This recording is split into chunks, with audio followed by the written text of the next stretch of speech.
ವೇದದ ಉಪವೇದವಾದ ಆಯುರ್ವೇದ ಬ್ರಹ್ಮನಿಂದ ಬಂದಿದೆ ಎಂದು ಹೇಳಲಾಗಿದೆ. ಆದ್ದರಿಂದ ಅದು ವೇದದಷ್ಟೇ ಪ್ರಾಚೀನ, ಅದರಂತೆ ಅಪೌರುಷೇಯ.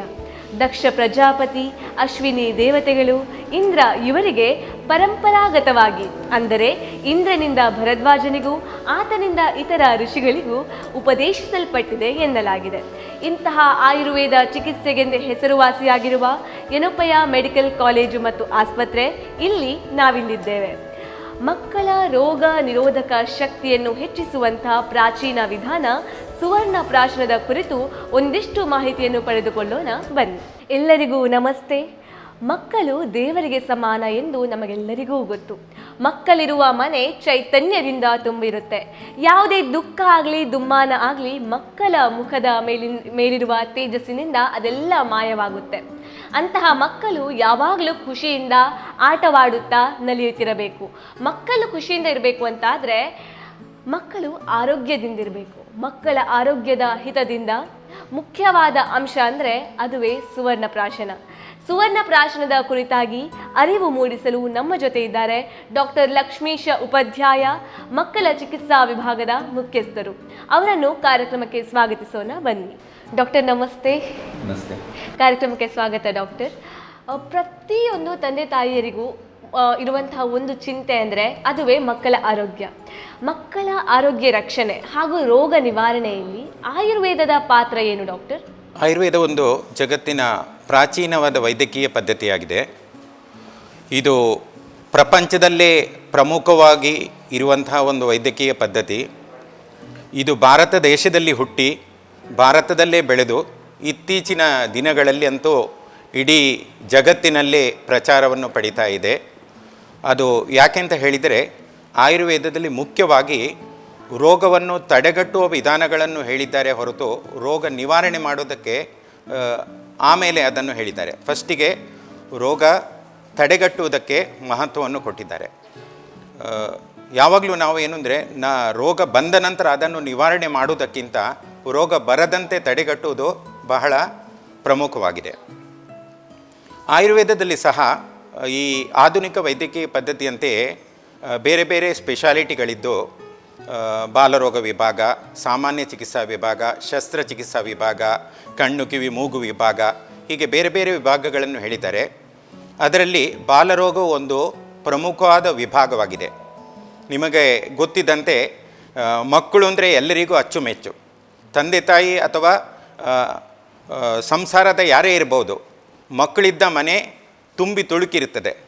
ಅವರ ಆರೋಗ್ಯದ ಬಗ್ಗೆ ತಂದೆ ತಾಯಿರಂತೂ ಬಹಳಷ್ಟು ಆಸಕ್ತಿಯನ್ನು ವಹಿಸ್ತಾ ಇರ್ತಾರೆ. ಇಂಥ ಸಂದರ್ಭದಲ್ಲಿ ಮಕ್ಕಳ ಆರೋಗ್ಯ ರಕ್ಷಣೆಯಲ್ಲಿ ವೈದ್ಯನಾದವನು ಬಹಳಷ್ಟು ಆ ವಿಚಾರವಾಗಿ ತಂದೆ ತಾಯಂದರಿಗೆ ಅರಿವನ್ನು ಕೊಡುವಂಥದ್ದು ಅವಶ್ಯಕವಾಗಿದೆ. ಈ ಬಾಲರೋಗದಲ್ಲಿ ಸಹ ಮಕ್ಕಳ ಆರೋಗ್ಯ ರಕ್ಷಣೆ ಹಾಗೂ ರೋಗ ನಿವಾರಣೆ ಈ ತರಹ ಎರಡು ವಿಭಾಗವನ್ನು ಆಯುರ್ವೇದದಲ್ಲಿ ಮಾಡಿದ್ದಾರೆ.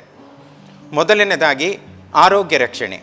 ಆರೋಗ್ಯ ರಕ್ಷಣೆ ಮಾಡಬೇಕಾದ್ರೆ ಅಥವಾ ಆರೋಗ್ಯವನ್ನು ಸರಿಯಾಗಿ ಇಟ್ಟುಕೊಳ್ಳಬೇಕಾದ್ರೆ ಆಹಾರಕ್ಕೆ ಬಹಳಷ್ಟು ಮಹತ್ವವನ್ನು ಕೊಟ್ಟಿದ್ದಾರೆ. ಮಕ್ಕಳ ಆರೋಗ್ಯ ರಕ್ಷಣೆ ಬಗ್ಗೆ ಹೇಳುವುದಾದರೆ ಹುಟ್ಟಿದ ಮಗುವಿಗೆ ತಕ್ಷಣ 6 ತಿಂಗಳವರೆಗೆ ತಾಯಿಯ ಹಾಲು ಬಹಳ ಅಗತ್ಯವಾಗಿದೆ. ತಾಯಿಯ ಹಾಲು ಸೇವಿಸಿದ ಮಗು ಯಾವುದೇ ಇನ್ಫೆಕ್ಟಿವ್ ಡಿಸಾರ್ಡರ್ಸ್ನಿಂದ ಬಳಲುವುದಿಲ್ಲ ಅಂತ ನಮಗೆಲ್ಲರಿಗೂ ಗೊತ್ತಿದೆ. ಹಾಗಾಗಿ ಮೊದಲ 6 ತಿಂಗಳುಗಳಲ್ಲಿ ತಾಯಿಯ ಹಾಲಿಗೆ ಪ್ರಾಮುಖ್ಯತೆಯನ್ನು ಕೊಡಬೇಕು. ಅದರ ನಂತರ ನಾವು ಗಟ್ಟಿಯಾದ ಆಹಾರವನ್ನು ಕೊಡುವಾಗ ಸಹ ತಾಯಿ ಗರ್ಭಿಣಿಯಾಗಿದ್ದಾಗ ಯಾವ ತರಹದ ಆಹಾರವನ್ನು ತೆಗೆದುಕೊಳ್ತಾ ಇರ್ತಾರೆ ಅದೇ ತರಹದ ಆಹಾರವನ್ನು ಮಗುವಿಗೆ ಪ್ರಾರಂಭಿಸಬೇಕು. ಇದು ಹೆಚ್ಚಿನ ತಂದೆ ತಾಯಂದರಿಗೆ ಗೊತ್ತಿರುವುದಿಲ್ಲ. ಈಗ ಉದಾಹರಣೆಗೆ ಹೇಳಬೇಕಾದ್ರೆ ನಾವು ದಕ್ಷಿಣ ಭಾರತದ ತಂದೆ ತಾಯಂದರು ಅಥವಾ ಪೇರೆಂಟ್ಸ್, ನಾವು ಅನ್ನ ಊಟ ಮಾಡುವವರು, ಅದು ಕುಚ್ಚಲಕ್ಕಿ, ಇಲ್ಲಿ ಮಂಗಳೂರು ಉಡುಪಿ ಎಲ್ಲ ಕುಚ್ಚಲಕ್ಕಿಯನ್ನು ಉಪಯೋಗಿಸ್ತೇವೆ. ಹಾಗಾಗಿ ಮಗುವಿಗೆ 6 ತಿಂಗಳ ನಂತರ ಗಟ್ಟಿ ಆಹಾರ ಅಥವಾ ಹಲ್ಲು ಬಂದಾಗ ನಾವು ಗಟ್ಟಿ ಆಹಾರವನ್ನು ಶುರು ಮಾಡ್ತೇವೆ. ಗಟ್ಟಿ ಆಹಾರವನ್ನು ಕೊಡುವಾಗ ಇಲ್ಲಿ ಕುಚ್ಚಲಕ್ಕಿ ಗಂಜಿಯನ್ನು ಕೊಡುವುದು ಒಳ್ಳೆಯದು. ಇನ್ನು ಉತ್ತರ ಭಾರತಕ್ಕೆ ಹೋದರೆ ಅಲ್ಲಿ ಎಲ್ಲರೂ ಚಪಾತಿ, ರೊಟ್ಟಿ ಅಂತಹ ಪದಾರ್ಥಗಳನ್ನು ತಿಂತಾರೆ. ಹಾಗಾಗಿ ಅಲ್ಲಿಯ ಮಗುವಿಗೆ 6 ತಿಂಗಳ ನಂತರ ಗಟ್ಟಿ ಆಹಾರವನ್ನು ಕೊಡುವಾಗ ಚಪಾತಿ ಕೊಡಬಹುದು. ಉತ್ತರ ಭಾರತದಲ್ಲಿ ಚಪಾತಿ ಕೊಡ್ತಾರೆ ಅಂತ ನಮ್ಮ ಮಕ್ಕಳಿಗೂ ಸಹ ನಾವು ಚಪಾತಿಯನ್ನು ಕೊಟ್ಟರೆ ಮಗುವಿಗೆ ಅಜೀರ್ಣ ಇತ್ಯಾದಿ ಕಾಯಿಲೆಗಳು ಉಂಟಾಗಿ ರೋಗ ನಿರೋಧಕ ಶಕ್ತಿ ಕಡಿಮೆ ಆಗುತ್ತದೆ. ಇದೊಂದು ಉದಾಹರಣೆಯನ್ನು ನಾನು ಕೊಟ್ಟಿದ್ದೇನೆ. ಇಂತಹ ಬಹಳಷ್ಟು ವಿಧಾನಗಳು ನಮ್ಮ ಮಕ್ಕಳ ಆರೋಗ್ಯ ರಕ್ಷಣೆಯಲ್ಲಿ ಇದೆ. ಇದನ್ನು ನಾವು ಪೇರೆಂಟ್ಸಿಗೆ ಸರಿಯಾಗಿ ಹೇಳಿಕೊಡುವುದು ಅವಶ್ಯಕವಾಗಿದೆ. ಡಾಕ್ಟರ್, ನೀವೀಗಾಗಲೇ ಹೇಳಿದ್ರಿ, ರೋಗ ಬಂದ ನಂತರ ಅದಕ್ಕೆ ಮದ್ದು ಮಾಡುವುದಕ್ಕಿಂತ ರೋಗ ಬಾರದ ಹಾಗೆ ತಡೆಗಟ್ಟುವುದು ಉತ್ತಮ, prevention is better than cure ಅಂತ. ಹಾಗಾದರೆ ಆಯುರ್ವೇದದ ಪ್ರಕಾರ ರೋಗ ನಿರೋಧಕ ಶಕ್ತಿಯನ್ನು ಹೆಚ್ಚಿಸುವಂತಹ ಬೇರೆ ಬೇರೆ ವಿಧಾನಗಳು ಯಾವುದು ಡಾಕ್ಟರ್? ಆಯುರ್ವೇದದಲ್ಲಿ ಅದೇ ಪ್ರಕಾರವಾಗಿ ಮಗುವಿನ ಬೆಳವಣಿಗೆ ಆದ ಹಾಗೆ ಬೇರೆ ಬೇರೆ ವಿಧಾನಗಳನ್ನು ರೋಗ ನಿರೋಧಕ ಶಕ್ತಿಯನ್ನು ವೃದ್ಧಿ ಮಾಡಲಿಕ್ಕೋಸ್ಕರ ಹೇಳಿದ್ದಾರೆ. ಒಂದು ವಿಧಾನ ಹೇಳುವುದಾದರೆ, ಮಗು ಹುಟ್ಟಿದ ಕೂಡಲೇ ಅದರ ಹೊಕ್ಕಳ ಬಳ್ಳಿಯನ್ನು ಕಟ್ಟು ಮಾಡಿದ ಕೂಡಲೇ ಜೇನುತುಪ್ಪ ಮತ್ತು ತುಪ್ಪವನ್ನು ಸಮ ಪ್ರಮಾಣದಲ್ಲಿ ಕೊಡುವುದರಿಂದ ಮಗುವಿನ ರೋಗ ನಿರೋಧಕ ಶಕ್ತಿ ವೃದ್ಧಿ ಆಗುತ್ತದೆ ಅಂತ ನಮ್ಮ ಸಂಹಿತೆಗಳಲ್ಲಿ ಹೇಳಿದ್ದಾರೆ. ಅದೇ ಪ್ರಕಾರ ಆಮೇಲೆ ಮಗು ಬೆಳವಣಿಗೆ ಆಗ್ತಾ ಇರುವ ಹಾಗೆ ಈಗ 6 ತಿಂಗಳವರೆಗೆ ತಾಯಿಯ ಹಾಲನ್ನು ಕೊಡಬೇಕು ಅಂತ ಹೇಳಿದ್ದಾರೆ. ತಾಯಿಯ ಹಾಲಿನಲ್ಲಿ ಕೂಡ ಮೊದಲಿಗೆ ಉತ್ಪತ್ತಿಯಾಗುವ ಹಾಲು, ಅದನ್ನು ಕೊಲೆಸ್ಟ್ರಾಮ್ ಅಥವಾ ಪಿಯೂಷ ಅಂತ ಹೇಳ್ತಾರೆ, ಅದನ್ನು ಕೊಡೋದ್ರಿಂದ ಅದರಲ್ಲಿ ಇಮ್ಯುನೋಗ್ಲೋಬ್ಲಿನ್ ಲೆವೆಲ್ಸ್ ಜಾಸ್ತಿ ಮಾಡೋದಕ್ಕೆ ಸಹಾಯಕ ಆಗ್ತದೆ. ಅದು ಅಲ್ಲದೆ ಪ್ರತಿನಿತ್ಯ ಮಗುವಿಗೆ ಧೂಪನವನ್ನು ಹಾಕೋದು, ಬೇರೆ ಬೇರೆ ಔಷಧಿ ದ್ರವ್ಯಗಳಿಂದ ದಿನಕ್ಕೆ ಬೆಳಿಗ್ಗೆ ಮತ್ತು ರಾತ್ರಿ ಧೂಪನ ಹಾಕೋದ್ರಿಂದ ಕೂಡ ರೋಗ ನಿರೋಧಕ ಶಕ್ತಿಯನ್ನು ಹೆಚ್ಚಿಸಿಕೊಳ್ಬೋದು. ಅದೇ ರೀತಿ ಮಗುವಿಗೆ 8 ತಿಂಗಳಾಗುವಾಗ ಕರ್ಣವ್ಯಧನ ಅಂತ ಹೇಳಿದ್ದಾರೆ, ಅದರ ಕಿವಿಯನ್ನು ಚುಚ್ಚುವಂಥದ್ದು, ಅದು ಕೂಡ ರೋಗ ನಿರೋಧಕ ಶಕ್ತಿಯನ್ನು ವೃದ್ಧಿ ಮಾಡುವಂಥ ಒಂದು ಉತ್ತಮವಾದ ವಿಧಾನವಾಗಿದೆ. ಇನ್ನು ಬೇರೆ ಬೇರೆ ರಸಾಯನ ಔಷಧಿಗಳು, ಈಗಾಗಲೇ ಹೇಳ್ತಾ ಇರುವಂತಹ ಸ್ವರ್ಣಪ್ರಾಶನ, ಈ ರೀತಿಯಲ್ಲಿ ಹಲವಾರು ವಿಧಾನಗಳನ್ನು ರೋಗ ನಿರೋಧಕ ಶಕ್ತಿ ವೃದ್ಧಿ ಮಾಡಲಿಕ್ಕೆ ಆಯುರ್ವೇದದಲ್ಲಿ ಹೇಳಲಾಗಿದೆ. ಅದೇ ರೀತಿ ಮಗುವಿಗೆ 8 ತಿಂಗಳಾಗುವಾಗ ಕಿವಿ ಚುಚ್ಚುವ ವಿಧಾನ, ಅದನ್ನು ಕರ್ಣವ್ಯಧನ ಅಂತ ಆಯುರ್ವೇದದಲ್ಲಿ ಹೇಳಿದ್ದಾರೆ. ಅದು ಅಲ್ಲದೆ ಈಗಾಗಲೇ ನಾನು ಹೇಳ್ತಾ ಇರುವಂತಹ ಸ್ವರ್ಣಪ್ರಾಶನ, ಆಮೇಲೆ ಬೇರೆ ಬೇರೆ ರಸಾಯನ ಔಷಧಿಗಳನ್ನು ಮಗುವಿಗೆ ಕೊಡುವುದು, ಹಾಗೂ ಉತ್ತಮ ಆಹಾರವನ್ನು ಕಾಲಕಾಲಕ್ಕೆ ಸರಿಯಾಗಿ ಮಗುವಿಗೆ ಕೊಡ್ತಾ ಇರೋದ್ರಿಂದ ರೋಗ ನಿರೋಧಕ ಶಕ್ತಿಯನ್ನು ಜಾಸ್ತಿ ಮಾಡ್ಬೋದು.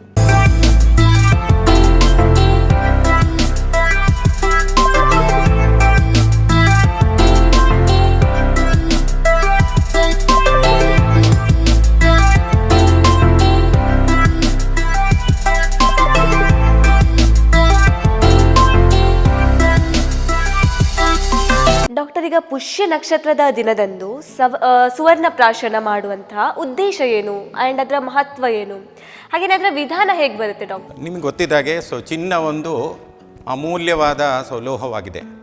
ನಮ್ಮ ಭಾರತ ದೇಶದಲ್ಲಂತೂ ಚಿನ್ನದ ಆಭರಣಗಳನ್ನು ಹಾಕೊಳ್ಳೋದ್ರಲ್ಲಿ ಎಲ್ಲ ಹೆಂಗಸರು ಸಹ ಮುಂದುವರೆದಿದ್ದಾರೆ. ಯಾಕೆ ಹೀಗೆ ಹೇಳ್ತೇನೆ ಅಂದರೆ, ಚಿನ್ನದ ಆಭರಣಗಳನ್ನು ಹಾಕೊಳ್ಳುವುದರಿಂದಲೇ ನಮಗೆ ನಾವು ಸ್ವಲ್ಪ ಆರೋಗ್ಯವಂತರಾಗಿ ಕಾಣ್ತೇವೆ, ಅಥವಾ ನಮ್ಮ ಶರೀರದ ಕಾಂತಿ ವೃದ್ಧಿ ಆಗ್ತದೆ, ನಮ್ಮ ಆಯುಷ್ಯ ವೃದ್ಧಿ ಆಗ್ತದೆ, ಹೀಗೆಲ್ಲ ನಾವು ತಿಳ್ಕೊಂಡಿದ್ದೇವೆ, ಅದು ಆಗ್ತದೆ ಸಹ. ಹಾಗಿರುವಾಗ ಚಿನ್ನವನ್ನು ಸೇವಿಸುವುದರಿಂದ ಖಂಡಿತವಾಗಿ ಸಹ ಒಳ್ಳೆಯ ಲಾಭಗಳು ಸಿಗುವುದರಲ್ಲಿ ಸಂಶಯವಿಲ್ಲ. ನಮ್ಮ ಆಯುರ್ವೇದ ಶಾಸ್ತ್ರದಲ್ಲಿ ಕಾಶ್ಯಪ ಸಂಹಿತೆಯಲ್ಲಿ ಹಾಗೂ ಚರಕ ಸುಶ್ರುತಾದಿ ಪ್ರಾಚೀನ ಕಾಲದ ಗ್ರಂಥಗಳಲ್ಲಿ ಸಹ ಹುಟ್ಟಿದ ಮಗುವಿಗೆ ಚಿನ್ನವನ್ನು ಕೊಡುವಂತಹ ಒಂದು ಪದ್ಧತಿ ಪ್ರಾರಂಭದಿಂದಲೂ ಬಂದಿದೆ. ಚಿನ್ನವನ್ನು ಬೇರೆ ಬೇರೆ ರೀತಿಯಲ್ಲಿ, ಚಿನ್ನ ಅಂದರೆ ಸುವರ್ಣ, ಚಿನ್ನವನ್ನು ಬೇರೆ ಬೇರೆ ರೀತಿಯಿಂದ ಕೊಡುವ ವಿಧಾನಗಳಿವೆ. ಮೊದಲು ಏನಂದರೆ, ಚಿನ್ನದ ಆಭರಣವನ್ನು, ಯಾವುದೇ ಉಂಗುರವನ್ನು ಅಥವಾ ಚೈನ್ ಇರ್ಬೋದು ಅಂತ ಯಾವುದೇ ಆಭರಣವನ್ನು ಜೇನುತುಪ್ಪದೊಂದಿಗೆ ತೇದು ಅದನ್ನು ಮಗುವಿಗೆ ನೆಕ್ಕಿಸುವಂಥ ವಿಧಾನವಿತ್ತು. ಆಮೇಲೆ ಮುಂದುವರೆದು ಚಿನ್ನವನ್ನು ಒಂದು ಆಯುರ್ವೇದ ಔಷಧಿಯಾದ ವಚ ಅಂತ ಹೇಳ್ತಾರೆ, ಅಥವಾ ಬಜೆ ಅಥವಾ ಎಕೋರಸ್ ಕ್ಯಾಲಮಸ್ ಅಂತಾರೆ, ಅದನ್ನು ಸಾಮಾನ್ಯ ಭಾಷೆಯಲ್ಲಿ ಬಜೆ ಅಂತ ಹೇಳ್ತಾರೆ. ಈ ಬಜೆಯ ಒಣಗಿದ ಕಾಂಡದ ಒಳಗೆ ಚಿನ್ನದ ಸರಿಗೆಯನ್ನು ಸೇರಿಸಿ ಆ ಕಾಂಡವನ್ನು ಪ್ರತಿದಿನ ತಾಯಿಯ ಹಾಲಿನೊಂದಿಗೆ ತೇದು ಮಗುವಿಗೆ ಕೊಡುವ ವಿಧಾನ ಸಹ ಉತ್ತರ ಕರ್ನಾಟಕದ ಕೆಲವು ಭಾಗಗಳಲ್ಲಿ ಈಗಲೂ ಸಹ ಇದೆ. ಅದೇ ರೀತಿ ಹಿಂದಿನ ಕಾಲದಲ್ಲಿ ರಾಜರು ಎಲ್ಲ ತಮ್ಮ ಮಕ್ಕಳಿಗೆ ಚಿನ್ನದ ತೆಳುವಾದ ಪತ್ರವನ್ನು ಮಾಡಿ ಅದನ್ನು ಕೆಂಪಾಗಿ ಬಿಸಿ ಮಾಡಿ ದನದ ಹಾಲಿಗೆ ಹಾಕಿ ಆ ಹಾಲನ್ನು ಸಹ ಮಗುವಿಗೆ ಕೊಡುವುದರಿಂದ ರೋಗ ನಿರೋಧಕ ಶಕ್ತಿ ಹೆಚ್ಚು ಆಗ್ತಿತ್ತು. ಆಮೇಲೆ ಇತ್ತೀಚಿನ ದಿನಗಳಲ್ಲಿ ಎಲ್ಲ ಆಯುರ್ವೇದ ಸಂಸ್ಥೆಗಳಲ್ಲಿ ಅಥವಾ ಆಯುರ್ವೇದ ಆಸ್ಪತ್ರೆಗಳಲ್ಲಿ ಅಥವಾ ಎಲ್ಲ ಆಯುರ್ವೇದ ಡಾಕ್ಟ್ರುಗಳು ಸಹ ಈ ಚಿನ್ನವಾದ ಪುಡಿ, ಚಿನ್ನವನ್ನು ಶುದ್ಧ ಮಾಡಿ ಭಸ್ಮ ಅಂತ ಮಾಡ್ತಾರೆ. ಆ ಚಿನ್ನದ ಪುಡಿಯನ್ನು ಬೇರೆ ಬೇರೆ ರೋಗ ನಿರೋಧಕ ಶಕ್ತಿ ಹೆಚ್ಚಿಸುವ ಹಾಗೂ ಬುದ್ಧಿಶಕ್ತಿಯನ್ನು ಹೆಚ್ಚಿಸುವಂತಹ ಅಥವಾ ಆರೋಗ್ಯವನ್ನು ವೃದ್ಧಿ ಮಾಡುವಂತಹ ಔಷಧ ದ್ರವ್ಯಗಳ ಚೂರ್ಣದೊಂದಿಗೆ ಸೇರಿಸಿ ಅದನ್ನು ಸಂಸ್ಕಾರ ಮಾಡಿ ಚೂರ್ಣವಾಗಿಯೇ ಕೊಡುವುದು ಅಥವಾ ಅದನ್ನು ಸಿರಪ್ ಮಾಡಿ ಹಾಗೂ ಪೋಲಿಯೋ ಡ್ರಾಪ್ ತರಹ ಡ್ರಾಪ್ ಸಹ ಮಗುವಿಗೆ ಕೊಡುವಂತಹ ವಿಧಾನವನ್ನು ನಾವು ಕಾಣ್ತೇವೆ. ಇನ್ನು ಪುಷ್ಯ ನಕ್ಷತ್ರವನ್ನು ಹೇಳುವುದಾದರೆ ನಮ್ಮ ಆರೋಗ್ಯವನ್ನು ಕಾಪಾಡಿಕೊಳ್ಳುವ ದೃಷ್ಟಿಯಲ್ಲಿ ಹಾಗೂ ರೋಗ ನಿವಾರಣೆಯ ದೃಷ್ಟಿಯಲ್ಲಿ ಪುಷ್ಯ ನಕ್ಷತ್ರಕ್ಕೆ ಬಹಳಷ್ಟು ಮಹತ್ವವನ್ನು ಕೊಡಲಾಗಿದೆ. ಪುಷ್ಯತಿ ಕಾರ್ಯಾಣಿ ಇತಿ ಪುಷ್ಯ. ನಾವು ಯಾವುದೇ ಕಾರ್ಯವನ್ನು ಪುಷ್ಯ ನಕ್ಷತ್ರದ ದಿನದಂದು ಪ್ರಾರಂಭಿಸಿದರೆ ಅದು ಉತ್ತಮ ಲಾಭವನ್ನು ಕೊಡ್ತದೆ, ಒಳ್ಳೆಯ ಕೆಲಸ ಸುಸೂತ್ರವಾಗಿ ನಡೀತದೆ ಅಂತ ಅರ್ಥ. ಹಾಗಾಗಿ ಔಷಧಿ ತಯಾರಿಸುವುದಿರ್ಬೋದು ಅಥವಾ ಔಷಧಿ ದ್ರವ್ಯಗಳನ್ನು ಸಂಗ್ರಹಣೆ ಮಾಡೋದಿರ್ಬೋದು, ಅದೇ ರೀತಿ ಮಗುವಿಗೆ ಔಷಧವನ್ನು ಕೊಡುವುದಿರ್ಬೋದು. ಇದನ್ನು ಪುಷ್ಯ ನಕ್ಷತ್ರದ ದಿನ ಕೊಟ್ಟರೆ ಖಂಡಿತವಾಗಿ ಸಹ ಉತ್ತಮ ಲಾಭವನ್ನು ನಾವು ಪಡಿತೇವೆ. ಈಗ ನಾನು ಸ್ವರ್ಣಬಿಂದು ತಯಾರಿಸುವ ವಿಧಾನವನ್ನು ನಿಮಗೆ ತಿಳಿಸ್ತೇನೆ. ಚಿನ್ನದಲ್ಲಿ 2 ವಿಧದ ಚಿನ್ನ ಇರ್ತದೆ. ಒಂದು ಮೆಟ್ಯಾಲಿಕ್ ಗೋಲ್ಡು, ಇನ್ನೊಂದು ಕೊಲಾಯ್ಡಲ್ ಗೋಲ್ಡು ಅಂತ. ಅದರಲ್ಲಿ ಮೆಟ್ಯಾಲಿಕ್ ಗೋಲ್ಡು ಟಾಕ್ಸಿಕ್ ಇಫೆಕ್ಟ್ ಮಾಡ್ತದೆ, ಅದು ನಾವು ಒಳಗೆ ತಗೊಳ್ಳಿಕ್ಕೆ ಆಗೋದಿಲ್ಲ. ಆದರೆ ಇನ್ನೊಂದು ಕೊಲಾಯ್ಡಲ್ ಗೋಲ್ಡು, ಇದು ಶರೀರದಲ್ಲಿ ರೋಗ ನಿರೋಧಕ ಶಕ್ತಿ ವೃದ್ಧಿಗೆ ಸಹಾಯಕವಾಗ್ತದೆ. ಅದಕ್ಕಾಗಿ ಆಯುರ್ವೇದ ರೀತಿಯಲ್ಲಿ ಹೇಳಿದಂತಹ ಚಿನ್ನದ ಭಸ್ಮ ತಯಾರಿ, ಅದನ್ನು ಶುದ್ಧಿ ಮಾಡಿ ಅದರ ಭಸ್ಮವನ್ನು ತಯಾರಿಸಿ ಕೊಲಾಯ್ಡಲ್ ರೂಪದಲ್ಲಿ ನಾವು ಉಪಯೋಗಿಸ್ತೇವೆ. ಈ ಚಿನ್ನದ ಭಸ್ಮವನ್ನು ನಿರ್ದಿಷ್ಟ ಪ್ರಮಾಣದಲ್ಲಿ ತೆಗೆದುಕೊಂಡು ಅದರ ಜೊತೆಗೆ ರೋಗ ನಿರೋಧಕ ಶಕ್ತಿ ಹೆಚ್ಚಿಸುವ ಹಾಗೂ ಬುದ್ಧಿಶಕ್ತಿಯನ್ನು ಹೆಚ್ಚಿಸುವಂತಹ ಔಷಧಿ ದ್ರವ್ಯಗಳಾದ ಬಜೆ ಇರ್ಬೋದು, ಎಷ್ಟಿ ಮಧು ಇರ್ಬೋದು, ಅಮೃತ ಬಳ್ಳಿ ಇರ್ಬೋದು, ಬ್ರಾಹ್ಮಿ ಇರ್ಬೋದು, ಇಂತಹ ಔಷಧ ದ್ರವ್ಯಗಳ ಚೂರ್ಣವನ್ನು ಮಾಡಿ, ಅಂದರೆ ಪುಡಿ ಮಾಡಿ, ಆ ಪುಡಿಯನ್ನು ಸಹ ನಿರ್ದಿಷ್ಟ ಪ್ರಮಾಣದಲ್ಲಿ ಈ ಸ್ವರ್ಣ ಭಸ್ಮದ ಜೊತೆಗೆ ಸೇರಿಸಲಾಗ್ತದೆ. ಆಮೇಲೆ ಇದಕ್ಕೆ ಶುದ್ಧವಾದ ಜೇನುತುಪ್ಪವನ್ನು ಸಾಮಾನ್ಯವಾಗಿ ನೀವು ಎಲ್ಲಿ ಇಟ್ಟರೂ ಸಹ ಅದು ಹಾಳಾಗೋದಿಲ್ಲ. ಎಷ್ಟು ವರ್ಷ ಎಲ್ಲಿ ಇಟ್ಟರೂ ಅದು ಬಾಟ್ಲನ್ನು ಸರಿಯಾಗಿ ನೀವು ಕ್ಲೋಸ್ ಮಾಡಿ ಇಟ್ಟರೆ ಅದು ಹಾಳಾಗೋದಿಲ್ಲ. ಹಾಗಾಗಿ ಜೇನುತುಪ್ಪ ಸ್ಟೆರೈಲ್ ಆಗಿರ್ತದೆ. ಈ ಜೇನುತುಪ್ಪವನ್ನು ಇದಕ್ಕೆ ಬೇಕಾದಷ್ಟು ಪ್ರಮಾಣದಲ್ಲಿ ಸೇರಿಸಿಕೊಂಡು ಅದನ್ನು ಆ ಪುಡಿಗಳನ್ನು, ಚಿನ್ನದ ಪುಡಿ ಹಾಗೂ ಬೇರೆ ಔಷಧ ದ್ರವ್ಯಗಳ ಪುಡಿಯನ್ನು ಸರಿಯಾಗಿ ಭಾವನೆ ಕೊಡೋದು ಅಂತ ಹೇಳ್ತಾರೆ, ಅದನ್ನು ಸರಿಯಾಗಿ ಸೇರಿಸಲಾಗ್ತದೆ. ಇದು ಎಲ್ಲ ಔಷಧಿ ದ್ರವ್ಯಗಳು ಸರಿಯಾಗಿ ಸೇರಿ ಒಂದು ಲಿಕ್ವಿಡ್ ಅಥವಾ ಬಿಂದು ರೂಪ ಆಗುವಾಗ ಅದನ್ನು ತೆಗೆದು ಒಂದು ಬಾಟ್ಲಲ್ಲಿ ತಗೊಂಡು ನಾವು ಮಗುವಿಗೆ ಹನಿ ರೂಪದಲ್ಲಿ ಕೊಡಲಿಕ್ಕೆ ಸುಲಭ ಆಗ್ತದೆ.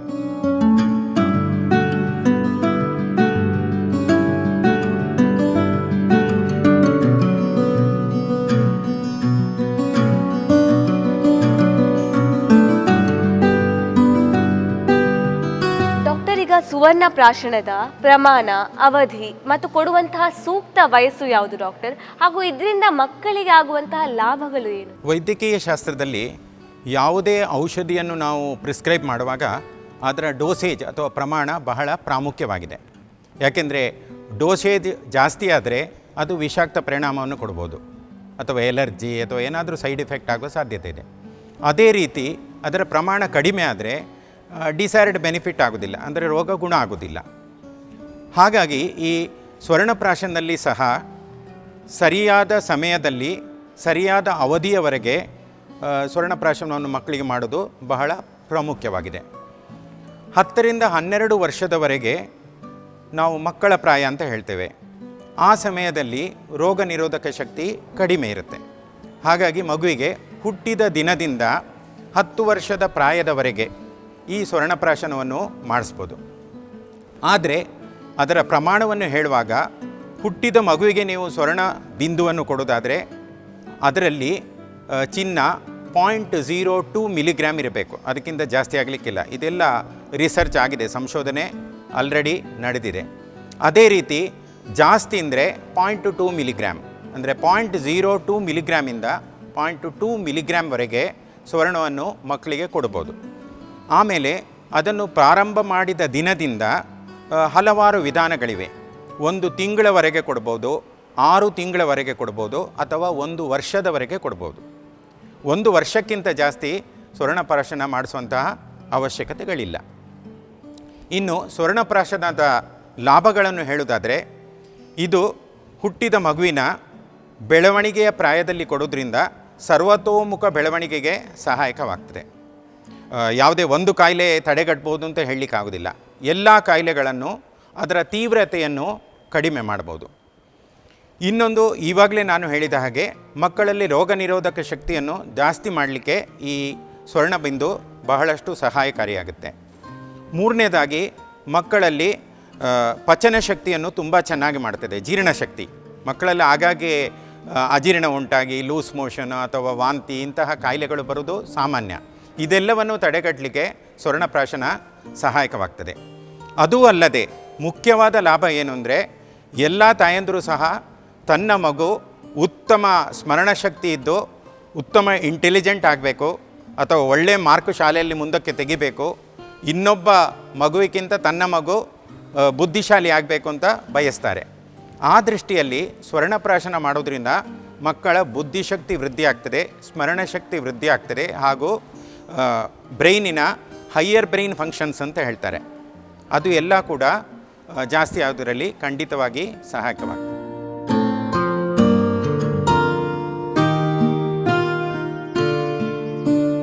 ಡಾಕ್ಟರ್, ಈಗ ಮಗುವಿಗೆ ಸುವರ್ಣ ಪ್ರಾಶನ ಮಾಡಿಸುವುದರಿಂದ ಏನಾದರೂ ಅಡ್ಡ ಪರಿಣಾಮ ಇದೆಯಾ? ಸಾಮಾನ್ಯವಾಗಿ ಯಾವುದೇ ಔಷಧ ಇರಲಿ, ಅದನ್ನು ಸರಿಯಾದ ಪ್ರಮಾಣದಲ್ಲಿ ಹಾಗೂ ಸರಿಯಾದ ಸಮಯದವರೆಗೆ ಕೊಡದಿದ್ದರೆ ಅಡ್ಡ ಪರಿಣಾಮ ಬಂದೇ ಬರುತ್ತೆ. ಇನ್ನು ಸ್ವರ್ಣಪ್ರಾಶನದ ಬಗ್ಗೆ ಹೇಳೋದಾದರೆ, ಸ್ವರ್ಣ ಒಂದು ಮೆಟಾಲಿಕ್ ಪ್ರಿಪರೇಷನನ್ನು ಮಕ್ಕಳಿಗೆ ಕೊಡೋದು ಭಾಳ ನಾವು ಕೇರ್ಫುಲ್ ಆಗಿರಬೇಕಾಗುತ್ತೆ. ಆದರೆ ನಾನು ಈವಾಗಲೇ ಹೇಳಿದಾಗೆ ಗೋಲ್ಡ್ನಲ್ಲಿ ಕೊಲಾಯ್ಡಲ್ ಮತ್ತು ಮೆಟಾಲಿಕ್ ಗೋಲ್ಡ್ ಅಂತಿದೆ. ನಾವೀಗ ಏನು ಸ್ವರ್ಣಪ್ರಾಶನವನ್ನು ಕೊಡ್ತೇವೆ ಇದು ಕೊಲಾಯ್ಡಲ್ ಗೋಲ್ಡ್ ಆಗಿದೆ. ಅಂದರೆ ಚಿನ್ನವನ್ನು ಶುದ್ಧಿ ಮಾಡಿ ಭಸ್ಮ ರೂಪದಲ್ಲಿ, ಅದು ಪೌಡರ್ ಥರ ಭಸ್ಮ ಥರ ಇರುತ್ತೆ, ಅದನ್ನು ಹಾಕೋದ್ರಿಂದ ನಾವು ಹೇಳಿದ ಪ್ರಕಾರ ಒಂದು ತಿಂಗಳು, 6 ತಿಂಗಳು ಅಥವಾ 1 ವರ್ಷದವರೆಗೆ 0.02 ಮಿಲಿಗ್ರಾಮಿಂದ 0.2 ಮಿಲಿಗ್ರಾಮ್ವರೆಗೆ ಈ ಡೋಸಲ್ಲಿ ದಿನಕ್ಕೆ 1 ಸರಿ ಕೊಡೋದ್ರಿಂದ ಯಾವುದೇ ಅಡ್ಡ ಪರಿಣಾಮ ಬರುವಂತಹ ಸಾಧ್ಯತೆ ಇಲ್ಲ. ಡಾಕ್ಟರ್, ಈಗ ಬೇರೆ ಕಾಯಿಲೆಯಿಂದ ಬಳಲ್ತಿರೋ ಮಕ್ಕಳಿಗೆ ಸುವರ್ಣ ಪ್ರಾಶನ ಮಾಡಿಸ್ಬೋದಾ? ಖಂಡಿತವಾಗಿ, ಇದೊಂದು ಒಳ್ಳೆಯ ಪ್ರಶ್ನೆಯನ್ನೇ ನೀವು ಕೇಳಿದ್ದೀರಿ. ಈಗ ಇವಳು 10 ವರ್ಷದ ಹುಡುಗಿ, ಇವಳು ಶ್ವಾಸರೋಗ ಅಂದರೆ ಬ್ರಾಂಕಿಯಲ್ ಆಸ್ಮಾದಿಂದ ಸಫರ್ ಆಗ್ತಾ ಇದ್ದಾಳೆ. ಇವಳಿಗೆ ನಾವು ಸ್ವರ್ಣಪ್ರಾಶನವನ್ನು ಮಾಡಿಸ್ತಾ ಇದ್ದೇವೆ. ಯಾಕೆಂದರೆ ಸ್ವರ್ಣಕ್ಕೆ ಅಥವಾ ಚಿನ್ನಕ್ಕೆ ರೋಗವನ್ನು ತಡೆಗಟ್ಟುವ ಶಕ್ತಿ ಕೂಡ ಇದೆ, ರೋಗವನ್ನು ನಿವಾರಣೆ ಮಾಡುವ ಶಕ್ತಿ ಕೂಡ ಇದೆ. ಆಯುರ್ವೇದದಲ್ಲಿ ಏನು ಹೇಳಿದ್ದಾರೆ ಅಂದರೆ, ಬೇರೆ ಯಾವುದೇ ವಿಧವಾದ ಚಿಕಿತ್ಸೆ, ಪಂಚಕರ್ಮ ಇರ್ಬೋದು ಅಥವಾ ಔಷಧಿ ಚಿಕಿತ್ಸೆ ಇರ್ಬೋದು, ಅಂಥ ಯಾವುದೇ ಚಿಕಿತ್ಸಾ ವಿಧಾನಗಳಿಂದ ಅದು ತೀವ್ರವಾದ ರೋಗ ಇರ್ಬೋದು ಅಥವಾ ಜೀರ್ಣವಾದ ರೋಗ ಇರ್ಬೋದು, ಗುಣಮುಖವಾಗದಿದ್ದರೆ ಅಲ್ಲಿ ಸ್ವರ್ಣಪ್ರಾಶನವನ್ನು ಮಾಡಿ ಅಂತ ಹೇಳಿದ್ದಾರೆ. ಹಾಗಾಗಿ ನಾವು ರೋಗ ಇರುವ ಮಕ್ಕಳಿಗೆ ಸಹ ಸ್ವರ್ಣಪ್ರಾಶನ ಮಾಡಿಸೋದ್ರಿಂದ ಯಾವುದೇ ತೊಂದರೆಗಳು ಇಲ್ಲ.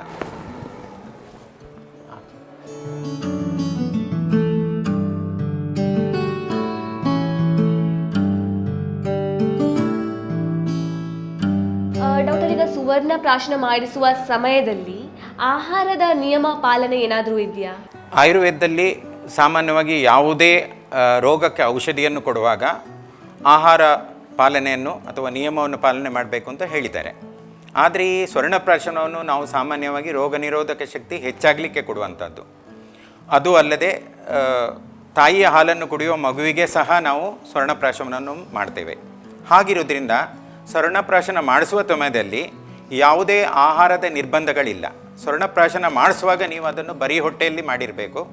ಆಮೇಲೆ ಒಂದು ಅರ್ಧ ಗಂಟೆಯ ನಂತರ ಮಗುವಿಗೆ ದಿನನಿತ್ಯ ಕೊಡುವ ಆಹಾರವನ್ನು ಕೊಡೋದ್ರಿಂದ ಏನೂ ತೊಂದರೆಗಳಾಗುವುದಿಲ್ಲ. ಡಾಕ್ಟರ್, ಈಗ ನಮ್ಮ ಟಿವಿಯ ವೀಕ್ಷಕರಿಗೆ, ಮುಖ್ಯವಾಗಿ ತಾಯಂದಿರಿಗೆ ಒಂದು ಕಿವಿ ಮಾತು ಹೇಳೋದಾದರೆ ಏನು ಹೇಳ್ತೀರಾ ಡಾಕ್ಟರ್?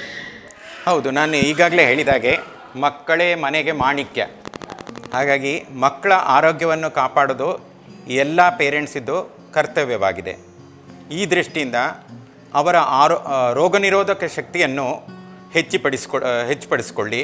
ಅದಕ್ಕೋಸ್ಕರ ಸ್ವರ್ಣಪ್ರಾಶನವನ್ನು ಮಾಡಿ ಹಾಗೂ ಉತ್ತಮವಾದ ಆಹಾರವನ್ನು ಕಾಲಕ್ಕೆ ಸರಿಯಾಗಿ ಮಕ್ಕಳಿಗೆ ಕೊಡಬೇಕು ಅಂತ ಈ ಸಂದರ್ಭದಲ್ಲಿ ನಾನು ಹೇಳಲಿಚ್ಛಿಸ್ತೇನೆ.